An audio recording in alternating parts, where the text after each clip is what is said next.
This project is about state violence in the form of the deaths of racialised peoples in custody, and we want to begin by marking the people who have died in custody over the 3 years of this project. The Deathscapes team will read the names with the following members that you've been introduced to. And what we can say is that these are the names that don't appear on the Deathscapes project, that they are the names of the people who have died in such a serial, recursive manner over the last 3 years, and it shows the increasing escalation of deaths in custody, both in Indigenous situations and at the border. So often the family asked not for the names to be given, but just the initials. So when we spell initials, it's in respect of the family's wishes. JR, a 36-year-old man, died in the Northern Territory jail with acute water intoxication, olanzapine toxicity and schizophrenia. PMB, a 42-year-old man from Cape York, was found dead in his bed in a Queensland prison. EY, a 70-year-old man, died in hospital after having been illegally directed by police to leave his unit. RJG, a 41-year-old man, died in hospital in Alice Springs of medical issues. Steve Freeman, a Budjalong man aged 24, died in an ACT jail of alcohol toxicity.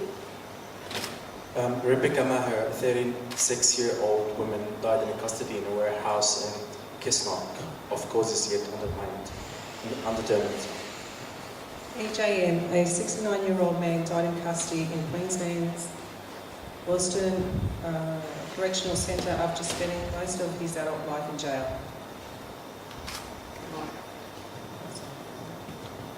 VB, a 31-year-old man, was found hanging in his cell in Darwin Correctional Precinct.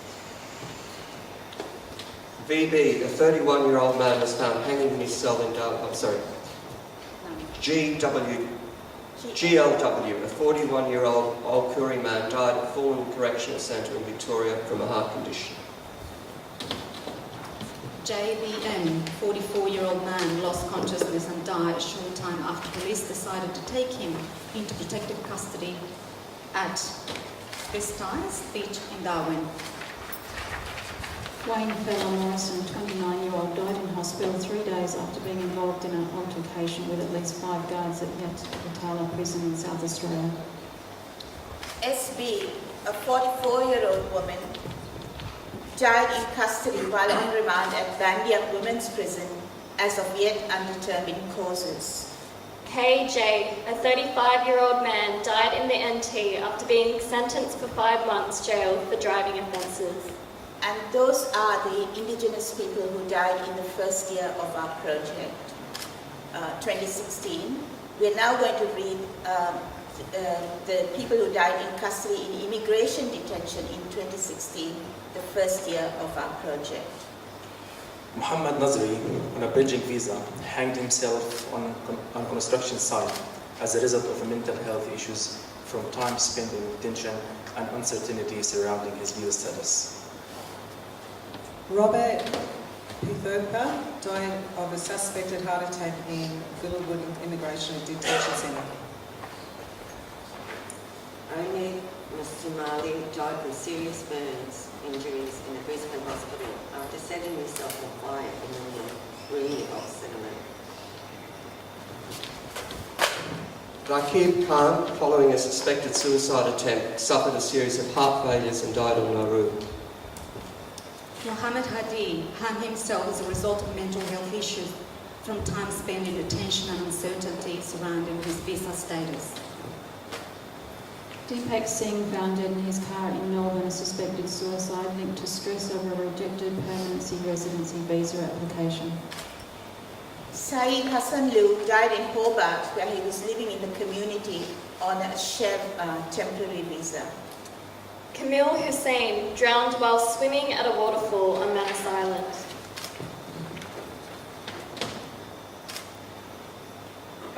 Farishte was living in the community in Perth on a bridging visa. The mother of a 2-year-old son, she threw herself from 6th floor balcony of her home. Space out, Ishak. Ahmed died following transfer to Brisbane Hospital from Manus Island Immigration Detention Centre following a fall and a seizure within the centre. So in 2017, In 2017, year 2 of this project, 9 Indigenous people died in prison or police custody. Thank you, Francine. RPN died at Alice Springs Hospital in January 2017 of renal and liver failure while serving a mandatory life sentence. Chad Riley died after being tasered with a stun gun by police in a car park in East Perth. PR became unresponsive after being arrested, handcuffed and placed in a prone restrained position by South Australian police outside his house. Eric James Whitaker was involved in an unspecified incident while he was in an isolation cell in Parklea Prison, Sydney. He died 2 days later in Westmead Hospital. KG was arrested on one evening in August 2017 for allegedly breaching a court order. He was discovered unresponsive at 1:05 a.m. and declared dead. Tani Richard Chatfield died while on remand at Tamworth Correctional Centre awaiting trial. TMH from Tanjungara was a backseat passenger in a car and detained by police after a chase in a Bloder, WA. He had a heart attack while being loaded into an ambulance and later died. Jordan Anderson, 23 years old, died in Fiona Stanley Hospital after being found hanged in a safe cell at Hakia Prison. Auntie Tanya Day was a 55-year-old grandmother who was taken into custody for public drunkenness after falling asleep on the train in Victoria. She was taken to Castlemaine Police Station and within hours taken to hospital. She died 17 days later. In 2017, year 2 of this project, 5 people died in custody and immigration detention, including Matthew Taylor, died by suicide in New Zealand a year and a half after his deportation under the S501 of the Migration Act. Majid Hassanloo was found dead in Sydney from a suspected drug overdose. Majid was released from detention in December 2015 but was not offered adequate support. Hamid Shamashurpur was found dead in the forest near the Australian-run East Larunga Refugee Transit Centre on Manus Island. Rajiv Rajendran died of suspected suicide, found on the grounds of the Loringa Hospital, Manus Island. Jahangir died in a motorbike collision. Reports from sources reveal he was run down on his motorbike on Fly Camp Road in Nauru. In 2018, year 3 of this project, 4 Indigenous people died in prison or police custody. Patrick Fisher fell from the 13th floor balcony in his Waterloo public housing block while allegedly trying to escape police, who came to arrest him over outstanding warrants. TK's family called police to their Townsville home in Far North Queensland because they believed he was at risk of self-harm. Police arrived and allegedly tackled TK to the ground, pinning him in the dirt. He became unresponsive and could not be revived. JH was found hanged in his cell at Junee Correctional Centre in New South Wales 2 days before he was due to face court. SGBY collapsed at West Kimberley Regional Prison in Western Australia and was declared dead less than an hour later at Derby Hospital. His family has raised concerns that he was not receiving adequate treatment for an underlying health condition. In 2018, year 3 of this project, 3 people died in custody in immigration detention. Salim Wawin died on Manus Islands from a supposed suicide attempt. Parabors Karami, aged 26, killed himself in the Australian-run Regional Processing Centre on Nauru after suffering from years of deteriorating mental health. A Tamil asylum seeker died in hospital in Brisbane after he attempted to take his own life in hospital whilst being treated for depression. Sarwan Al-Jahili died in hospital after attempting to take his own life at Yonga Hill Immigration Detention Centre, WA.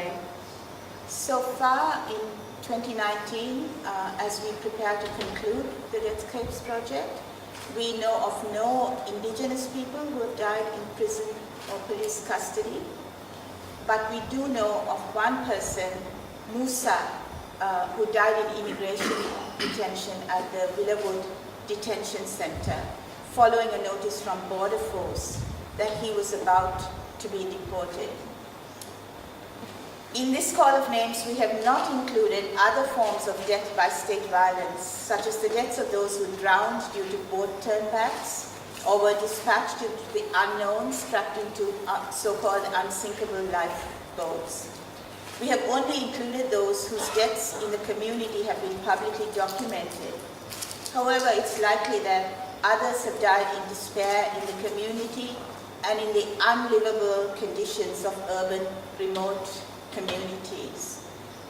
We would ask you all now, please, to stand for a minute's silence for these deaths.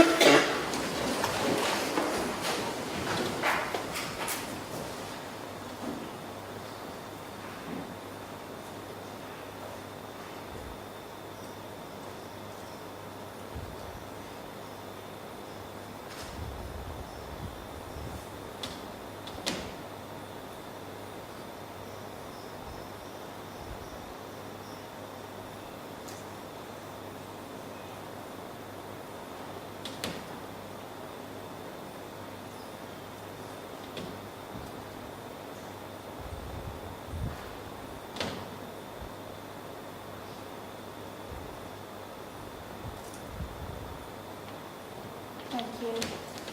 We wanted to do this saying of names because we never want to lose sight of what this project is about.